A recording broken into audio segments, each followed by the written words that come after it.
So we have x and we have y. Which means we just make this nice, lovely triangle with gravity.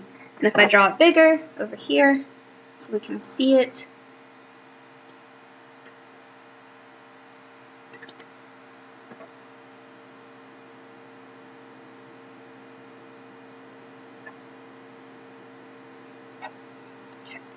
So essentially now, we've got that lovely triangle.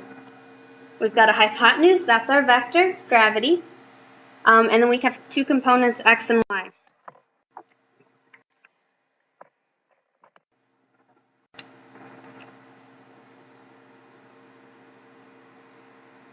So we know that an angle is 30. So we originally know that the angle is here is 30, but how does that correspond here? It's this angle right here. That angle will be 30. Okay.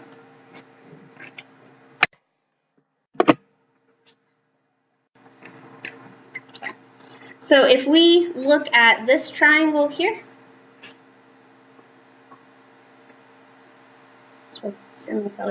so this becomes a right triangle because there's a right triangle there.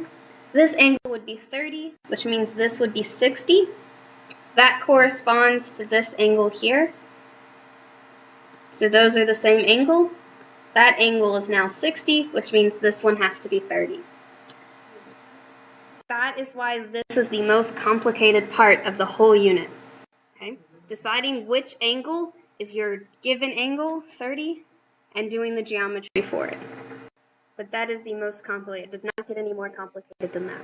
That's it. Okay. Now we have our components. FGY, if we're going to use the 30, FGY SOHCAHTOA, that's going to be a cosine. FG times cosine theta 30 up here. And then FGY, it's the SOHCAHTOA sine is the opposite over hypotenuse. Sine theta. So we take those two from all of this lovely geometry and plug it back in.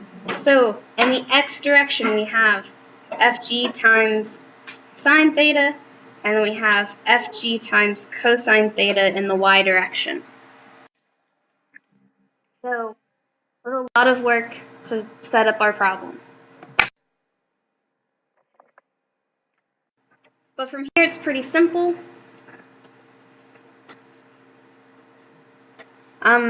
Once again, this is a problem in equilibrium. What does that mean? Acceleration is 0 for an equilibrium problem. So both of these are equal to 0. So in order to solve for the normal force and the frictional force, all you have to do is solve for force of friction and force of normal. We can do that real quickly.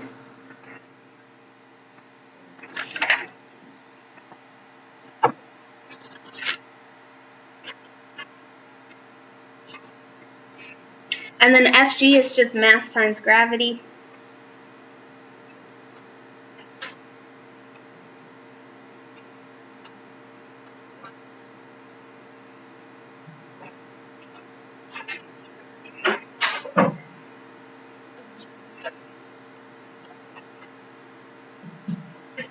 Plug in everything, and what do we get?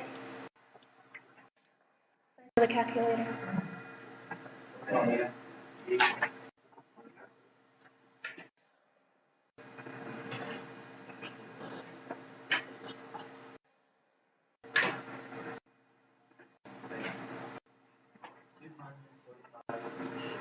245 point what? 2. And then newtons is our unit. We can do the same thing with, let me write this down, with the sum of the forces in the y direction.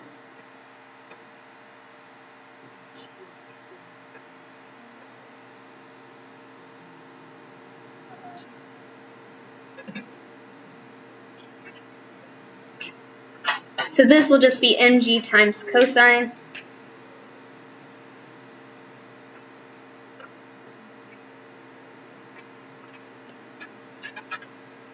And then what do we get there? Just switch out sine and cosine.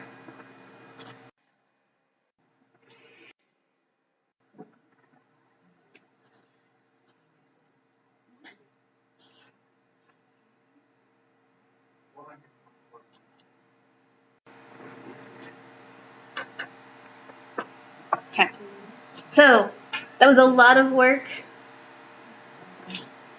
That was a lot of work. So this was everything we did. Let me zoom out some more. There it is. There's everything we did. So like I said, these are like the projectile problems of motion.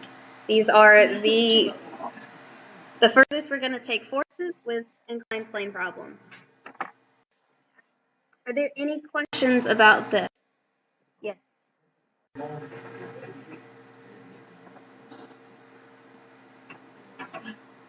Explain first. Well, you had Oh, here? we have to solve. Solve for Fn, that's what we're solving for. Because the question initially asked find the normal and the frictional force. Yep, so we had to solve for two different forces there.